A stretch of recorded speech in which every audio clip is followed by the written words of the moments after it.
Alrighty, hello, this is Gauntlet with Gauntlet's Race Mod. This is a first video tutorial on ship designing. I've gotten a lot of questions about how I design ships, so I figured I'd answer some of them and help you guys out so you can create awesome things on your own. So, to start, when you're really ready to start ship designing, first thing you do is start a new game.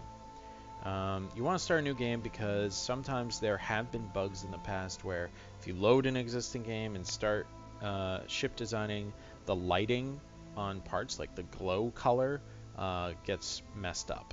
I have a few designs that are permanently screwed up by something like that. So just always start a new game. That's your surest way to avoid any bugs. Granted, I think they've fixed that bug since, but you never know when a new bug's going to show up. Alright, so you start a new game. Now, of course, you want to work on medium, huge hulls, etc. You don't want to play 200 turns to get to that, so you need to fast forward a way of having access to all the hulls. You do that by clicking the tilde button on your keyboard, typing in unlock. This will then give you all the technologies in the game. Just got to wait for it. There we go. Now you can design to your heart's content. Now you can go in and start working on any ship size you want. All right, so now we've set up. The next thing to do is go to your options and make sure that Show Design Gizmos is checked, Show Parts from Other Styles is checked, and that Hide Basic Palette is not checked. This will ensure that you can see all of the parts that are available in the game. You can do a lot of really creative things with the basic palette and the other styles, of course. So if we go start a tiny hull, go to my parts list, go to style for the arrangement. Here's my custom parts. Here's the basic palette with things like rocks, or for that matter, Promethean resources. And Thulium is in here. A bunch of weapon modules. Great. I'll say this: these have some of the best neatest things, but this is also where the most bugs can be found, so you do have to be careful when using these parts. We'll get into what the pitfalls are later. You also might want to mix parts from different styles. You know, Altarian parts, for the most part, I don't think they mostly look very good with the Drengen parts, for example, but Drengen looks great with Terran, and the Thalians look great with everybody's pretty much. Iconians can be very, very useful if you want organic stuff, and they can go well with the Altarian pieces.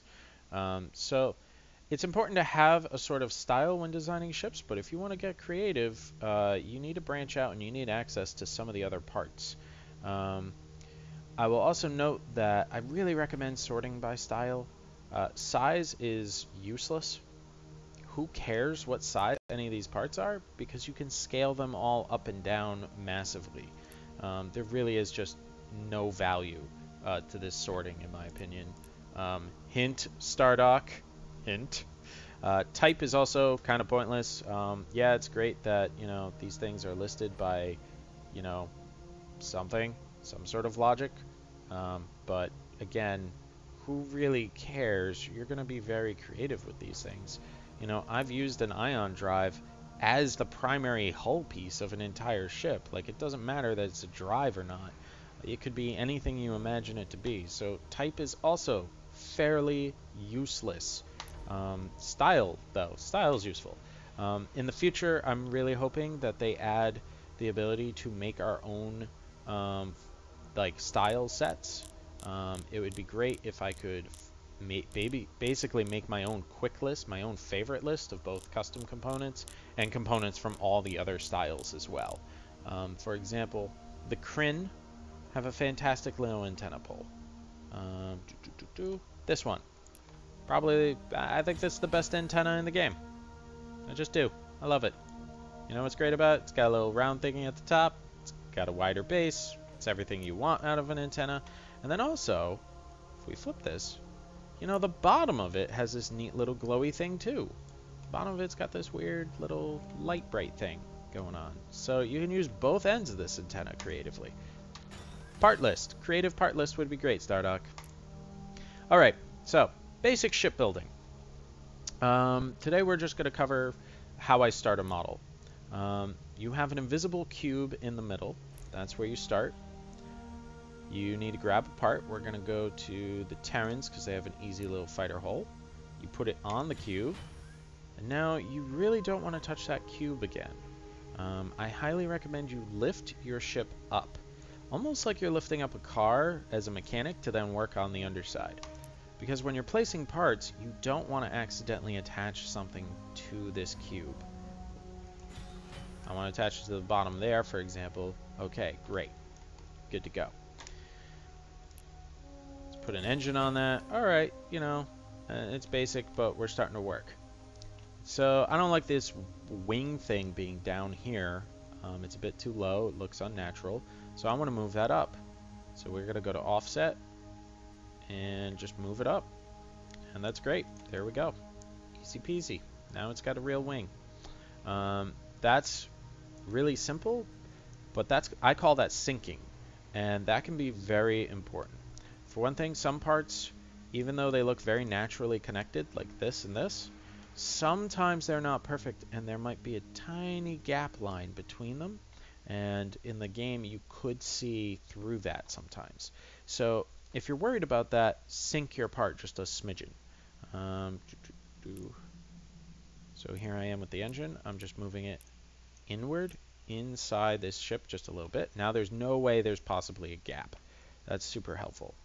Another thing you can do is detail parts, right? So I've got this great sort of hull flat face here. I want to use that. I'm going to go grab me an Iconian part, such as this thing. Put that on there.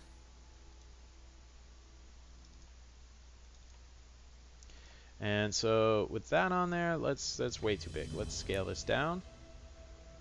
Okay, that looks good. This is a great part because it's got those cables and it's asymmetrical. I'm going to flip it though. Sink it in a little deeper. Move it forward. You know what? That's the wrong size. I should not have flipped it. Let's get that back. There we go. Cool. You know what? Let's go sideways. Yeah, there we go. Okay. Small, small. Sink it, sink it, sink it. Maybe a little bit further up. Alright, there we go. Now my ship has some power cables coming out of it. And you know, this is kind of an asymmetric sort of deal here. It adds some nice flavorful detail without being jarring to the eyes. A lot of people don't like asymmetry on a big scale, and I get that, but on a little scale, it's really helpful to set your ships apart. Still though, that's very simple use of syncing and very simple use of scale. We have these blue ridges coming over the side of the hull. Let's say I wasn't too happy with those. I'm going to go to scale.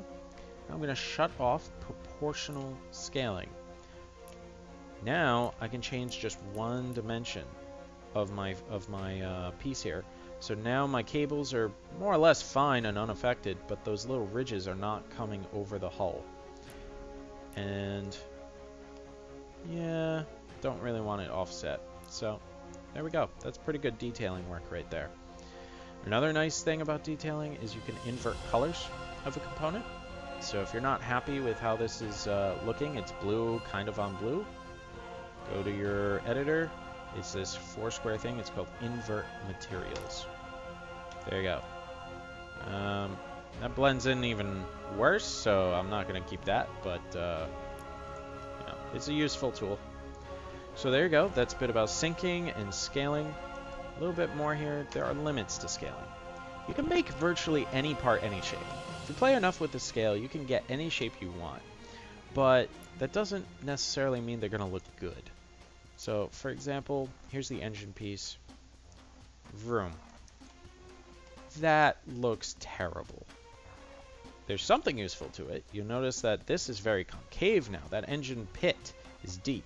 So this could still have a use if I sink it, you know, all the way to like here. That's not so bad. And now I got this nice big deep engine. And I got lucky in that the part is still not big enough to really interfere with the rest of the part. It's inside of it, so it's hidden. So that's actually really cool. That's awesome.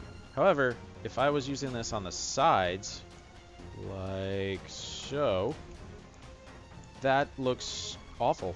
I'm sorry, it just does. And it's not the size so much as the texture has been blurred.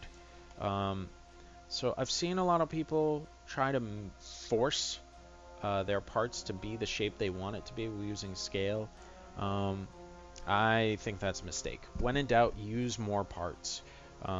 If you're careful and patient, you can make great parts that are just that work. You can make them pretty much seamlessly without screwing up all the textures.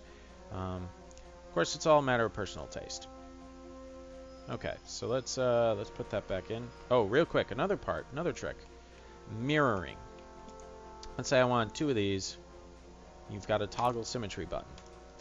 I have a love-hate relationship with this button. It's nice in that now I've got an easy way of attaching another part and assuring symmetry.